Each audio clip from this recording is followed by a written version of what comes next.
Welcome to our first ever episode of Voyages. Voyages is a podcast where I, Gaurav, speak to successful business and technology leaders to share their journey with everyone. Our first guest on the podcast is Mr. Puru Govind. Me and Puru have known each other since the year 2003 while we were studying in the same university. Puru founded a profitable company while at the university, and he was writing articles on open source and operating systems. He then spent a decade in SAP in India and Germany. He joined as a fresh graduate, and his last role there was of a COO of a business unit. He then came back to India and started up again. After that, he also spent some time in a B2B2C business of after sales, where he was the CEO. Currently, he is at Knowlarity, where he's responsible for driving the product and technology. Welcome, Puru. It's such a pleasure to have you on my podcast. Thank you. Thank you, Gaurav, for the introduction. And it is lovely to be part of your podcast, and I look forward to it. Thank you. Thank you. So what an awesome journey so far, Puru. So tell us about the initial days about, school, college. So I think you were always a techie. That's how I remember you being a techie and engineer at heart, correct? Yeah. So, schooling, I have a different story. So, I did my schooling from about 11 to 12 schools. Not that because I flunked, Okay. because my father had a transferable job. He was in Indian Air Force, Yeah. and which basically meant that I kept changing schools. In fact, from class 10 to class 12, I changed 5 schools. And Wow. Mm. the good thing about that is I stayed across the country. I know the culture and all those things. And of course, I have a lot of friends from 12 schools, so I am on the 12 alumni uh, group of Yeah. the school, and which also means 12 WhatsApp groups. So Yes. that's kind of my story on the schooling. And with respect to techie, I think uh, what I'll tell about myself is that I love building things. So Mm. when I was a kid, it was Lego, jigsaw, puzzles. Kind of became a teenager. I used to build the temporary badminton courts for the summer break. Or when it came to the share, I always build Ravan stuff. It's with a lot of crackers, and also I loved building things from the beginning. And with respect to technology, what we call as technology, which is software, I got introduced to it in about, I think, class 8th when we had our first PC at home. Of course, like all kids, I started with playing games, Prince of Persia, Doom, and all those things. And of course, I then started to, I thought that it would be good if I could build games. Of course, I could not make those graphic heavy games. I used to code in BASIC at that time. And I used to build small puzzles, mathematical puzzles, and I used to amuse my classmates with all the games, all the puzzles that I used to make, and I used to carry them on floppy drives to my school and show them those puzzles and if they could solve this. When I went to college, of course, I started playing a lot with Linux kernel, kind of internals to that. So I think my uh, the common theme is I kind of love building things. So it was uh, let's say Lego to basic games to, let's say, operating system, and now I kind of love building advanced software products and sustainable businesses.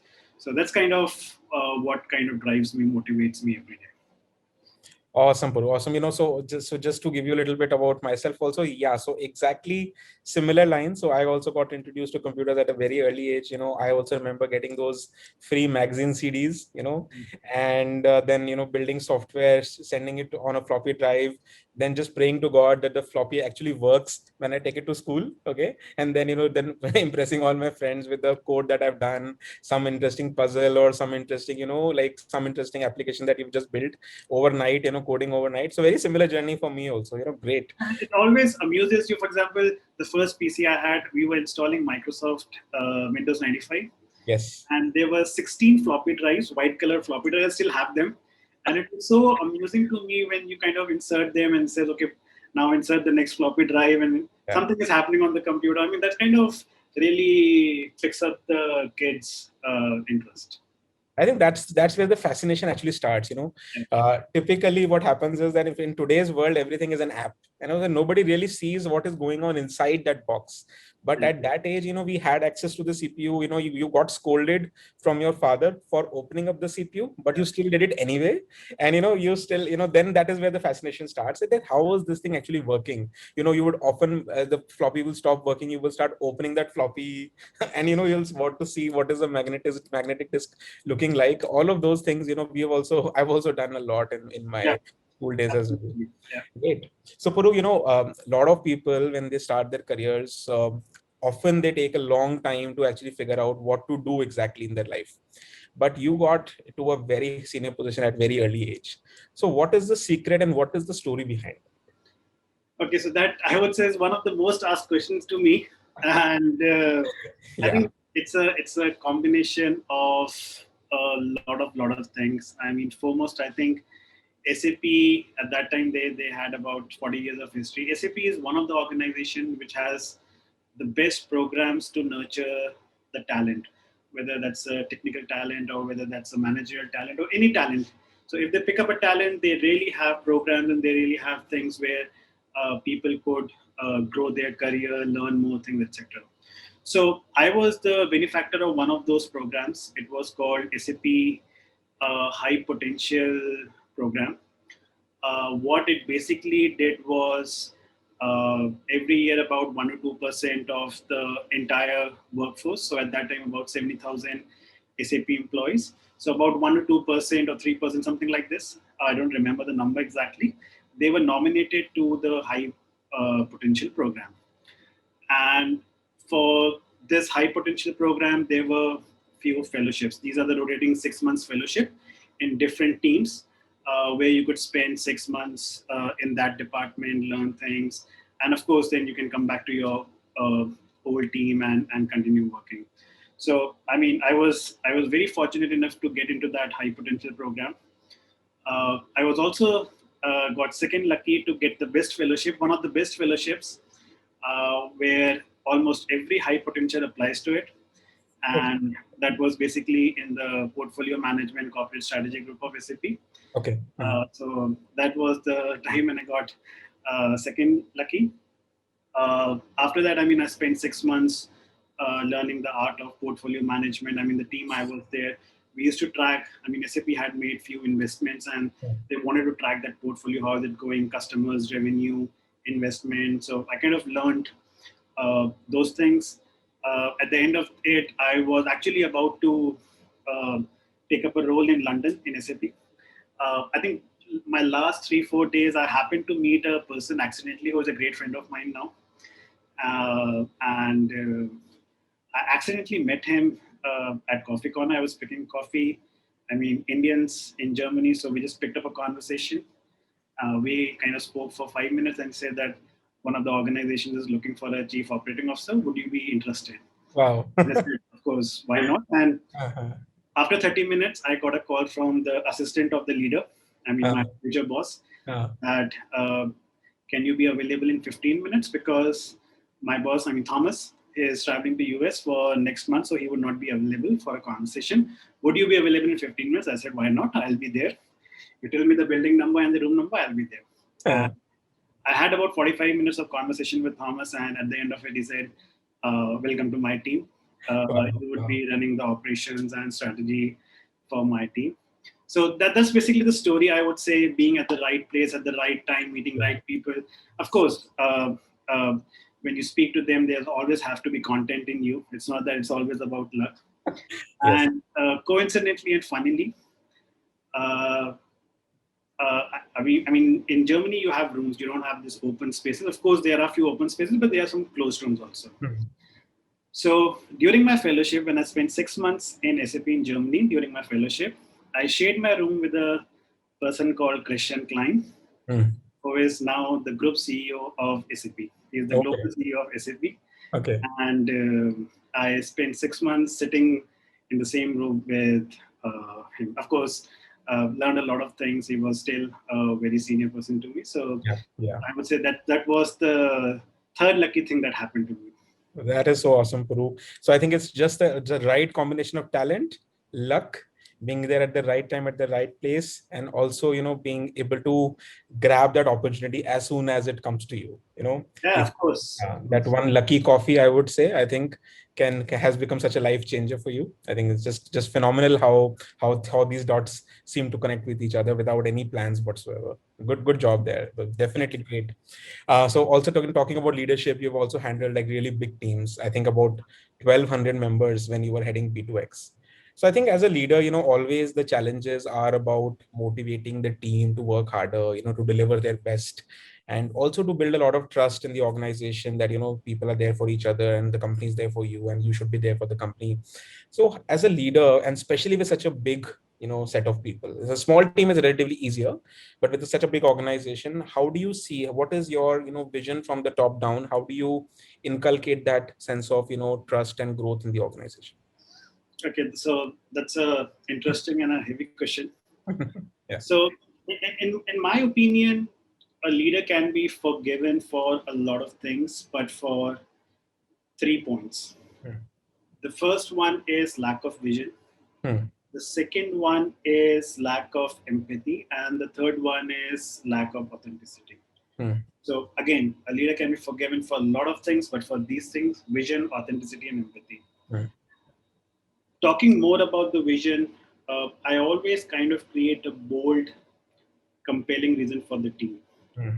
A team without a goal Hmm. or without a vision would actually always run haphazardly. It's like I don't know whether you played football when we were kind of kids, but it's always when we used to play football, all the kids, whether that's 11 kids, 12 kids, 15 kids, 4 kids, they always were around the ball. So they were not kind of playing to the roles because they didn't know the vision. That's correct. So that is kind of one of the roles that a leader has to play to motivate the team, which is the vision. The second is, of course, lack of empathy. I think as a leader, you really need to deeply care about the people who follow you. Yeah. Uh, Not in terms of what they can do, but also what they can do for the bigger society or bigger the ecosystem that they kind of belong to. So I think that's one of the second thing that a leader has to do, which is kind of empathize with people. I mean, our workplaces are not really the prison cells. People come to a workplace to achieve their goals and visions. Hmm. And as a leader, you kind of need to help them to achieve their visions rather than to ensure that what revenue number they are reaching or what code they are writing. So I think that's kind of the second thing that if as a leader you would do, it would motivate the team. And I think the most important thing, which is the authenticity, is uh, I think it's very important for a leader to be just himself. I think when you are trying to be somebody else and you are when you're trying to be your own and you are standing tall on your belief, I think a lot of things would fall in place. So I think that's the third thing. So I think in summary, if you do these three things for the team would be kind of motivated and you would be achieving a common vision.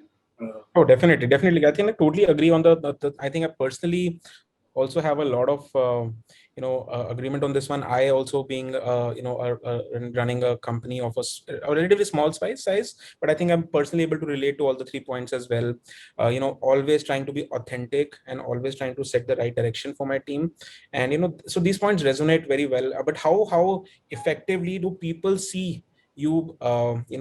Exhibiting those 3 points in a slightly bigger organization, because say in a company like mine, people know me personally, they have had one-to-one interactions, but I'm sure in a bigger organization sometimes people perhaps know that there is Puru, okay, but they may not necessarily have interacted with you ever at a one-to-one or a face-to-face level. Do these qualities still shine through into the team? Sorry. So these qualities, are these still qualities still visible to the team, that you have as a leader do have these qualities of being empathetic and being authentic? Absolutely, absolutely. I think one of the things. Uh, I mean, actually, I didn't remember it. I was just speaking to one of my old SAP colleagues, and this was basically the first inning of SAP, which is about 10 years back. And he said, Puru, you might not remember it, and actually I didn't remember it. Uh, my friend, this colleague of mine, had a baby, Hmm. and I was from Gurgaon to Bangalore traveling for one of the major deals of a quarter. Hmm. And when I say major deal of quarter in SAP, it's usually a multi-million deal. Hmm. I actually apologized to the customer. Hmm. I left that meeting and attended my colleague at hospital. And he said, Puru, that's the feeling that I could never forget. Oh, That wow. I was more important to you than achieving your quarterly quota. Uh-huh. I think the team understands it, and these are the small things that a leader has to exhibit to Yeah. show that you care for the team. It's not about the open door policy or whatever. I mean, these are just the cosmetics that people do. That I have an Correct. open door policy. I think these are small things. You reach out to people. I mean, like I said, a workplace is not a prison for a employee. It's Yes. a place where he chooses to come Hmm. to flourish his ambition and dream. Hmm. Hmm. And his ambition and dream has a good overlap with his personal ambition. It's not always your professional ambition, it's your Correct. personal ambition. Somebody wants to build a house. For example, uh, one of my one of the people that I follow on Twitter, his this thing tagline or whatever you call the summary on top is that I want to build a dream house for my father.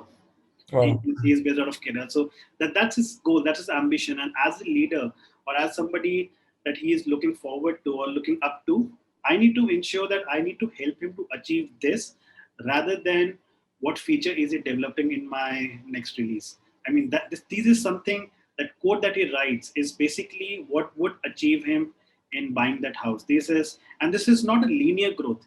This would be compound growth. So code here, a deal here. This would grow in a compounded way to achieve his goal. So I think that's what leaders have to do, and these are small things that people pick up. It's not the big things, the open door policy, or I am throwing a big party for all the colleagues. I mean, these are just cosmetics. Yeah, true. Absolutely. I think that empathy really shines from small incidents like that, small stories where you were there for that person, despite having something really important. I think that is when these kind of incidents really, may start to make a difference. Absolutely agree, Puru. So, we spent a lot of time in your career in Germany and also a little bit of time back in India. What differences do you see between the culture, the work ethics? How are people the same globally, or do you have like different set of practices, different set of beliefs across countries? Okay, so I think I loved my 5 years, 6 years in Germany a lot, and the two things that I really picked from the German culture is their punctuality Hmm. and, of course, their bakery. I kind of love German Yeah. bakery. When I was in Germany and when I used to travel, Yeah. the first thing I used to do when coming back to Germany was to buy bread from the Germany at the airport. So they have their retail stores Edeka at the airport, and I used to buy the German bread. So Yeah. that's basically one of the things that I picked. I think punctuality is the main thing. Yeah. Uh, the other thing, I don't know where I picked it up from, or did somebody tell me this, or I read it somewhere, but it kind of has stuck with me. The difference between India and Germany. Hmm. Uh, I think in Germany there is chaos to bring order, Hmm. and in India there is a order in chaos. Yeah. So, for example, when I'm driving in India, Ah. I know there would be a lot of chaos. Yeah. And I know that there would be an order in the chaos. I know the person who is honking behind. What are the things that he will now try to do? Yes. Interesting. Whereas in Germany, Ah.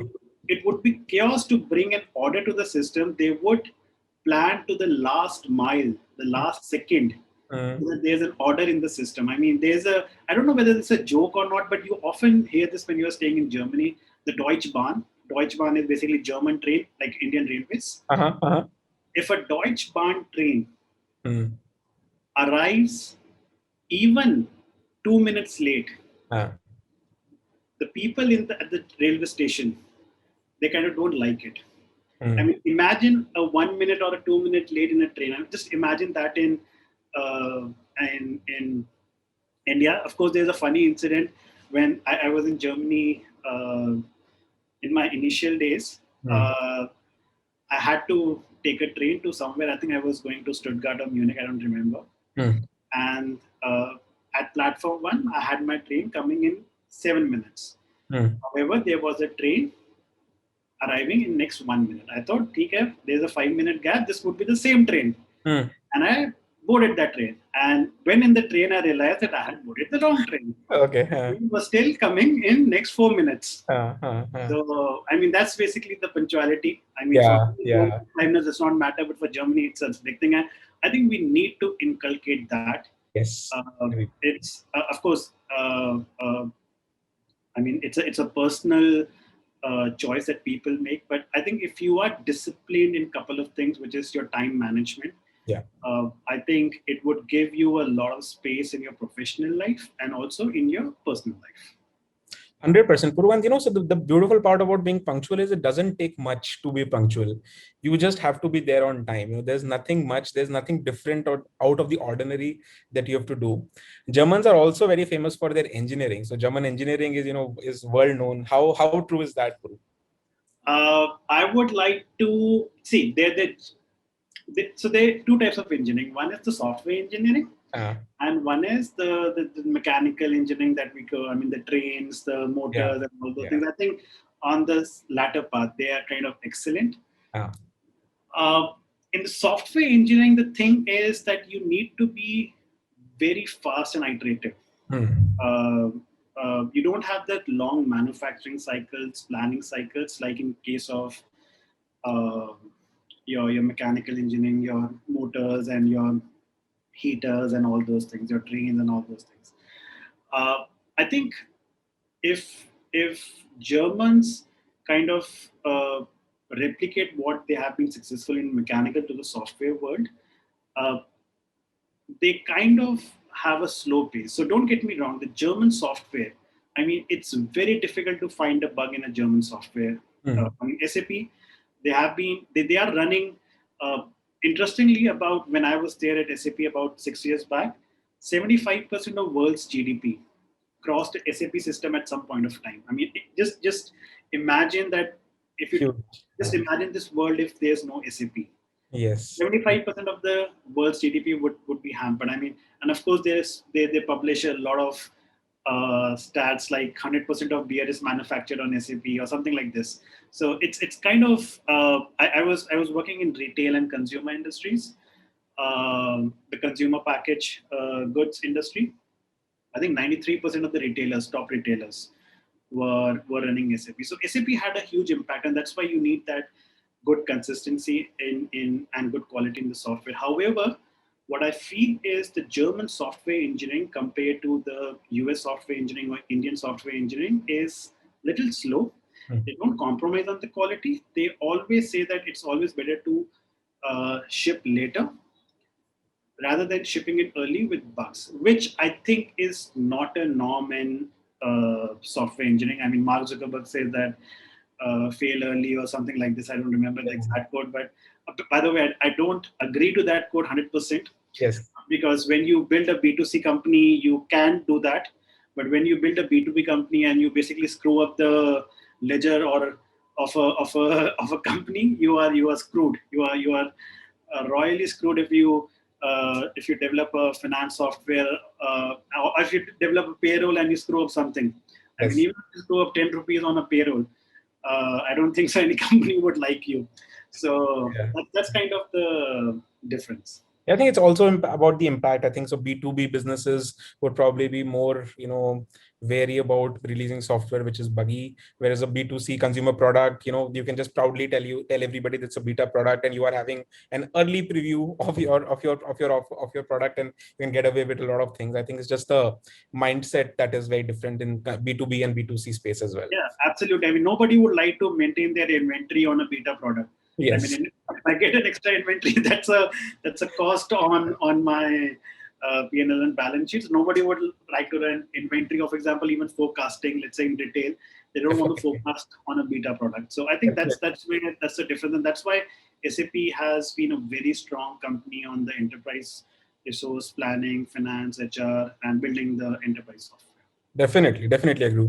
So, Puru, after SAP, you actually came back to India and started up on your own. So, what's the story for that? I think this was more of a personal decision than a professional decision. Okay.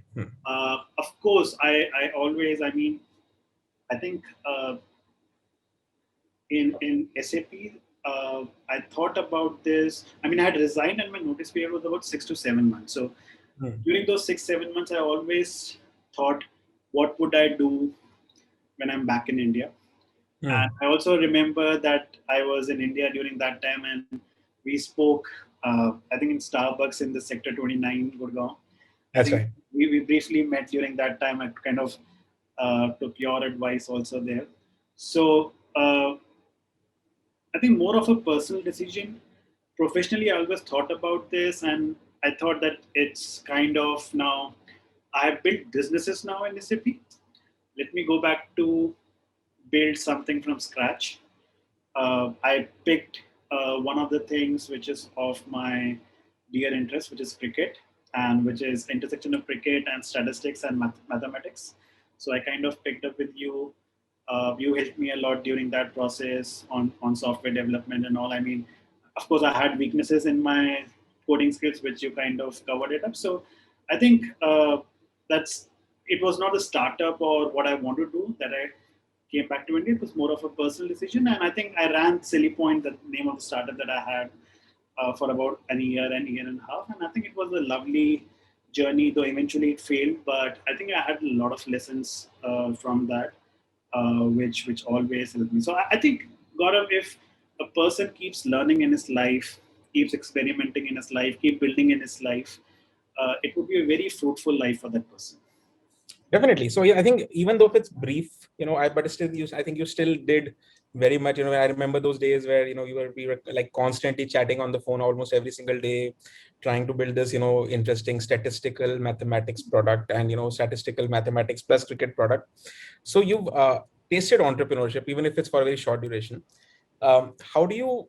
I mean, so there is this there is this whole mindset of having a really senior, well-paying, stable job, and then there is this other option of being a little adventurous and starting your own company and fighting it through basically. So you've kind of experienced both. Which what do you suggest? What has been what do you recommend as for people who are also fighting through this dilemma? Because I come across many of them all across all throughout the day, because a lot of people after a certain time, they've had good experiences, good salaries, good positions, very well respected, high paying jobs, but the charm of entrepreneurship or doing something on their own is that's always there. Mostly that's always there. So what is your suggestions? What are your thoughts on whether which option works better? And what are your what would you like to suggest to people who are in this dilemma, people who are senior people who are in this dilemma?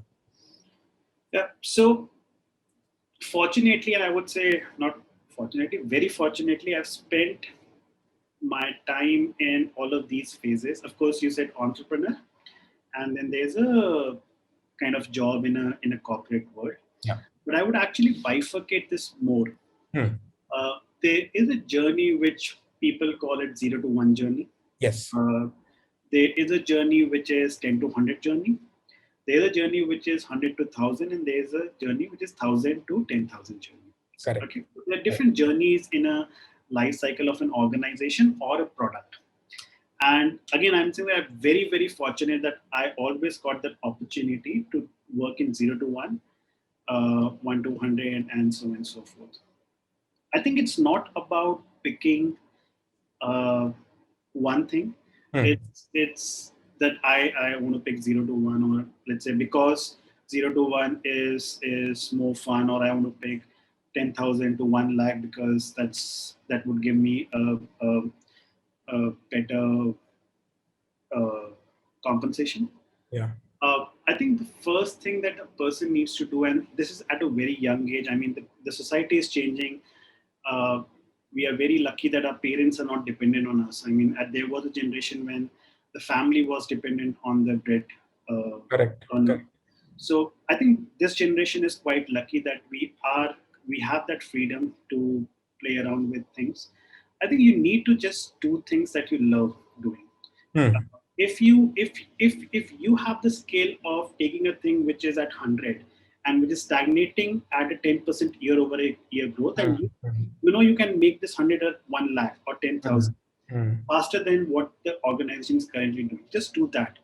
Okay, if you think that you can do a 0 to 1 job better than anybody else, then keep doing that. I think the results, I think we shouldn't start with results. We should start with what you love doing, and results would happen. Of course, there would be delta changes here and there. I mean, I think the biggest example in front of us is whether you want to be Bill Gates or whether you want to be Satya Nadella. Or I think what Satya has done is immense. Of course, what Bill Gates has done is also great, but if you see the journey of Bill Gates, the stock market price, if you look that, and if you look at between this other CEO, I'm forgetting the name. Sundar Uh, Pichai, perhaps.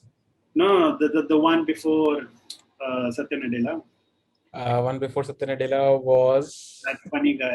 Anyways, I'm forgetting his name. I forgot. Yeah. Yeah. I have huge respect for him. Yeah. But if you look at the stock price of market of Microsoft, Hmm. there was good growth during Bill Gates' time, and then it was constant for 10, 15 years. That's correct. Yes. And then there was this huge uh, pick. And what Satya Nadella did with a lot of Microsoft portfolio, whether that's what's consolidating, whether doubling down on cloud, whether focusing more, I mean, not focusing more, but be open to open source and so on and so forth. Hmm. Hmm. The decision that Satya Nadella took Hmm. is immense. I'll give you another example of the ex CEO of SAP, Bill. Hmm. Bill has always been in a corporate world. So he started his journey, I think, in a management consulting, and then he spent some time in Xerox, and then he came to SAP. In SAP and Xerox, I think he was in Oracle or People or something like this, and now he is the CEO of ServiceNow. Now, if we say that people like Satya Nadella and Bill, they cannot start a company which is 0 to 1, I would be wrong to say that. Correct. These Correct. people have enough skills, these people have enough access to the capital Yes. that they can do it. Yes. However, both these gentlemen like taking things from 100 to 10,000. Yes. Yes. Whereas if you look at a lot of, let's say, Indian founders, you take Sachin Bansal or Kunal, I mean, all these people, they like building things from scratch Hmm. and they take to a certain level. I mean, take example of Zomato. I think brilliant journey, ups and downs. Deepinder might have had many those anxious moments in his life, but he loved doing that. Now, can Deepinder go to SAP and grow a business from 110,000? Of course he can. But will he like doing it? Will he love doing it? That I'm not sure. Yes. So I Absolutely. think people need to pick what they love doing rather than chase money, etc. I think money, compensation, success, fame, of course, good to have, but these are the wrong metrics to chase. Of course, when you look at those 7 layers of, I don't remember what it's called. Of course, you need enough money to sustain your family Yeah. and yourself.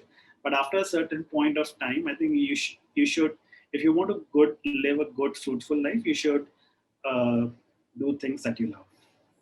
Definitely. So very well said. Actually, I was actually constantly thinking about it. So I think it's not just about. It's not a division of two parts. It's basically much more than that. So I mean, unfortunately, the glamour usually lies in the 0 to 1. I think that's where a lot of people fall into the trap.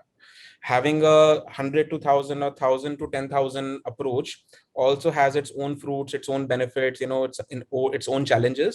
And a lot of people would definitely enjoy that journey. And but it's just that a lot of the way that the ecosystem works right now is that people who are starting up, they get the most spotlight, they get the most glamour. But yes, they may not be the best choice for everybody. Some people simply just perform better, way better. In fact, they get a proper structure from the beginning, and then they're able to grow the business from then on. So Yeah, fantastic, I think fantastic. we just romanticize 0 to 1 journey more. I mean, look at Sundar Pichai Satyanandan. Yeah, yeah, They have more glamour than most of the successful Indian yeah, leaders. And yeah, look at the gravity of the responsibility on their shoulders. I mean, look at Sundar Pichai. yeah. He's, I mean, we can't imagine 5 minutes in a life without Google Absolutely, search absolutely, engine or Chrome browser or anything. We can't even imagine that. So, absolutely, I mean, same as Satya Nadella and all of these guys. So I absolutely. think it's just that the media loves startup founders, and I'm quite sure building 0 to 1, in my opinion, is little more difficult. Having gone through that journey, is little more difficult, especially when you are a no one, which is, let's say, a fresh graduate or the person who does not have own capital or does not have access to the capital, even if he wants to hire a good developer, and how much developers cost these days, a good Yeah, developer. yeah, I mean, even if he needs to kind of hire a developer that's at least about 7 to 10 lakhs today, uh, and that's at least, I would say. The absolutely. salaries that are basically skyrocketing these days. So Yeah, I think it's 0 to 1 would be always little more difficult. definitely, definitely. So so you basically, after your Silly Point startup, then you joined B2X, and then you also worked with Knowlarity. So can you tell us like a little bit about your journey with Knowlarity? What was your role, and how did you join Knowlarity? Why did you join Knowlarity? And what is your role about? Okay, so I joined Knowlarity in 2019, and so Knowlarity. What does Knowlarity do? Knowlarity enables communication between two entities. Correct. Entities could be businesses, or it could be consumer business, whatever it is, B2C, B2B, C2B, whatever it is. We enable communication between entities. For example, Swiggy. Uh, Most of the time, when you get a call from your food delivery partner, the call that is happening is kind of powered by Swiggy, by Knowlarity, sorry. So Yeah. Knowlarity kind of power these communication. And if you look, humans are social beings, and whatever organization, whatever system that human make would be built on the fabric of communication. Correct. So communication would always remain a key part. I mean, while I was kind of looking at the role and all, I mean, I was quite surprised to know that 40% of the IT spend. So if a company spends 100 rupees, 40% of that, which is 40 rupees, is spent on communications. Oh. So it's a huge part of IT spend. So basically, the huge market, huge addressable market, and it's also about the timing. Uh, there's a huge shift that is happening in the communication space from on-premise to cloud. And Knowlarity has kind of pioneered the cloud telephony in last 10 years. So there's a huge shift happening. Of course, it started with servers when AWS picked it up, then the software layers were kind of um, brought on cloud with Salesforce, Workday, SuccessFactors, and now it's time of uh, communication. And of course, Twilio has been successful in the western part Definitely. on that. So I think in India, a lot is shifting from on-premise to cloud. What was also interesting is how this industry was shaping. I mean, like I said, again, I like building things, and in communication, there was a lot of things to be built. For example, all these companies, I cannot imagine a company which does not communicate on the phone. Absolutely. Absolutely. And all these companies today has no idea Mm. what is happening in that phone conversation. I mean, Yes. I can give you an example. We both are speaking in this call, would any of your employee, or let's say you might have had a board member or your investor, would you know what Gaurav and Puru are speaking about? He wouldn't. Absolutely no idea. So the voice conversations are a black box for an organization today. Hmm. And what we in Knowlarity is trying to do is to make that black box open for the world. Got it. What Yeah. we are doing is, I mean, we are partnered with Google on this. Hmm. Uh, we are building models where we could figure it out. What is your sales rep talking about on the phone?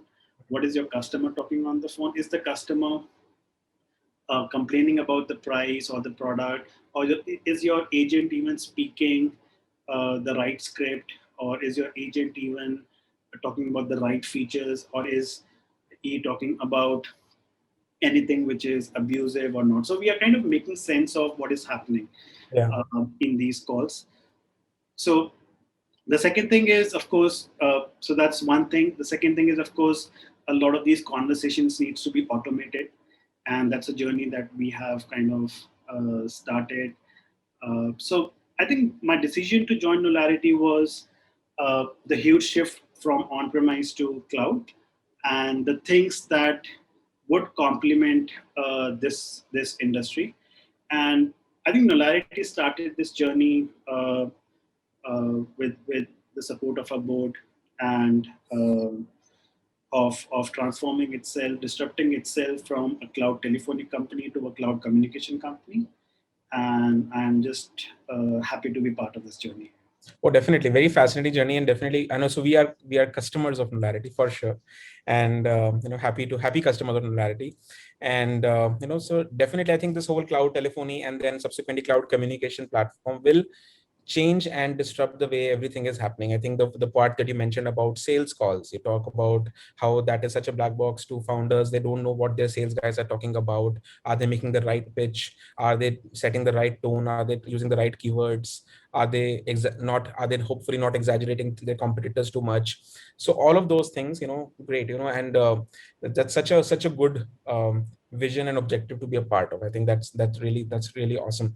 Puru, outside of work, so we talked a lot about your work, your background, SAP, Knowlarity. Tell us, do you find time to read books also? Yeah, I get a lot of time. Not that I'm a super busy person. Okay. I get a lot of time. Okay. And in fact, I have um, a lot of books. You can see some books in the Yeah, background. yeah. There's a small sneak peek that we can see. So tell us about, that perhaps one or two the best ones, perhaps the one that that impacted you the most. Um I think there's one book, I don't remember the author name. Hmm.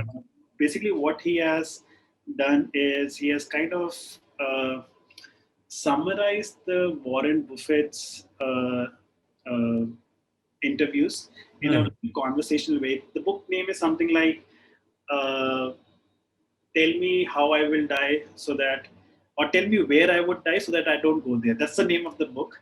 Okay. It's Interesting. not a very, I would say, famous book Absolutely. in the start, but I loved reading that book, and it's like a conversation between a librarian Okay. and a person who is confused. I mean, people, a common person like you and me, Very interesting. and definitely Warren Buffett. So, a very interesting book. I think I kind of uh, loved reading that. I think the second book that I really loved was a book by uh, Hermann Hesse. Hermann Hesse was a, I think, Austrian or German author way Hmm. back during the Second World War, and he penned a book called Siddhartha. Okay. Brilliant book. I think one of the things that I really picked up from it is, I think one of the uh, fishermen or somebody asked Siddharth, and this is like on life of Buddha, that basically Buddha asked him, uh, can I go with you and can you help me in crossing this river? And he said, I can do it, but what can you do for me? Hmm.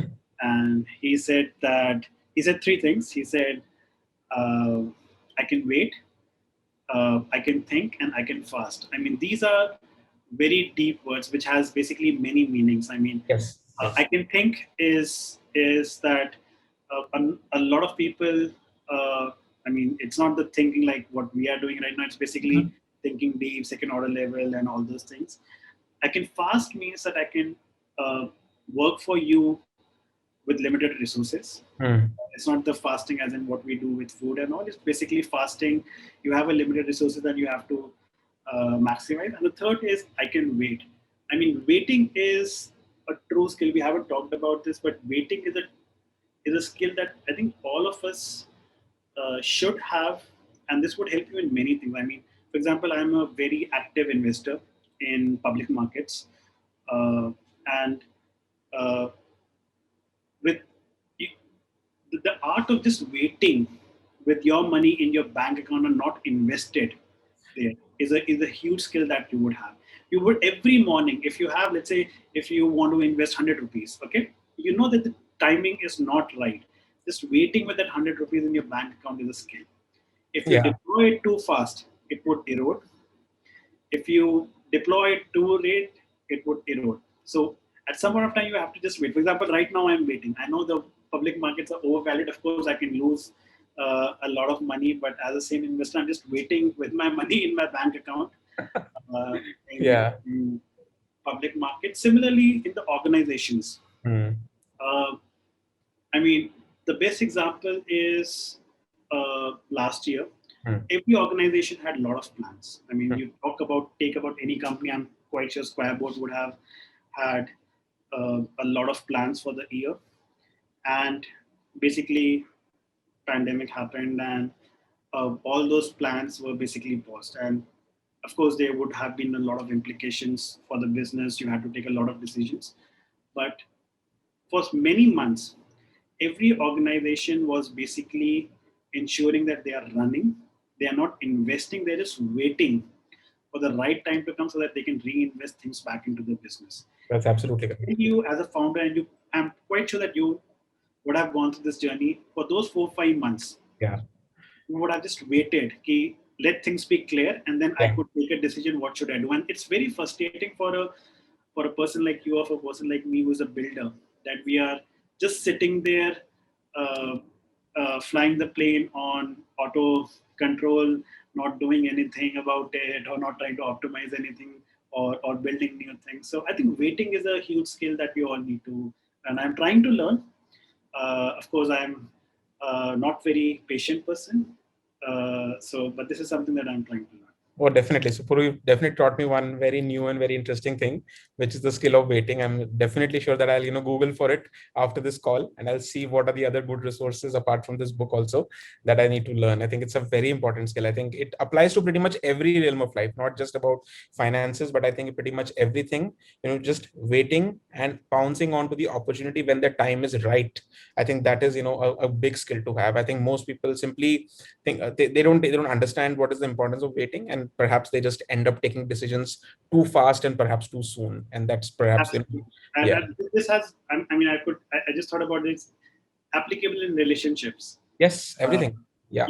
at some point of time, the times could be wrong. You just have to wait and go through the storm together and then come out stronger out of it. So I think waiting is a good skill to have. Definitely, Puru. Definitely, very interesting thought. And what about Puru as a person? What are your interests, hobbies? Outside of work, outside of books. So, how do you spend your free time? I think I watch cricket a lot. Okay. I sleep a lot. Uh, And my honestly, my favorite time pass is thinking nothing. okay. My wife always complains that my favorite pose is that I'm just lying on the bed, looking at the fan, doing Uh, nothing. So not even the phone in my hand. So okay. uh, I think that's so sleeping, cricket, and lying down doing nothing are the three hobbies that I really like doing. Yeah, yeah. So I think cricket, though I know from beginning that you've been a big fan of cricket. I think the coronavirus has definitely spoiled a lot of IPL plans, and things have definitely come to a pause. Hopefully those things should also get sorted soon, and we'll get good live action on the TV again. Yeah, and my another hobby is I like reading stuff a lot on losing weight. Uh, Oh wow. so theoretically, I am very strong, but unfortunately, I haven't put that theory into practice. I always every Yeah, year I try to do it. yeah. So That's the fourth thing that I love doing it. Reading a lot about weight loss. Yeah, so I've also written a blog, on losing weight. So I also lost 40 kgs at some point of time. So so I wrote a few tips and tricks on how I did that. Yeah, yeah, of course. I remember that this was long back, and I think when we met in Cannot Place, I think 2013 or 14, Yes, and yes, when I saw yes, you, I was really, really surprised to see you. So I yes. think that was a huge transformation and inspiring thing from you. Yes, Puru. So cool. So I think it's been a fantastic conversation, Puru. Thanks a lot. I cannot, thank you enough for spending this 1 hour with us. I know you're a busy person. Thanks a lot for spending this time. I think the conversations that we've had definitely, will bring a lot of new perspective to people who are listening in, and also, give them a lot to think about. Perhaps, bring a new additional, thought process in their life. Thanks a lot for the time that you've spent, Puru, on this call. Thank you, Gaurav. I like always, I enjoyed speaking to you. Thank you. And of course, I'm very, very happy to have a friend like you and advisor like you. I think you know it that whenever I think about 0 to 1, the first person I call is you. Thank you. And we Yeah. spoke about something 0 to 1 yesterday evening also. So Yes, yes, yes, uh, absolutely, I absolutely. look forward to a lot of 0 to 1s with you. Yes, thank you. Same here, Puru. The all the pleasure is all mine here, and definitely, love to have the 0 to 1 journey with you again. Silly Point was such a good, fun journey for me too, and love to have that journey again whenever the time is right. And we'll probably wait for that. Yeah, yeah. Yeah, Thanks, yeah. Gaurav. Awesome. Thank you, Puru. Thanks a lot for your time. Thank you. Thank you. Bye. Bye.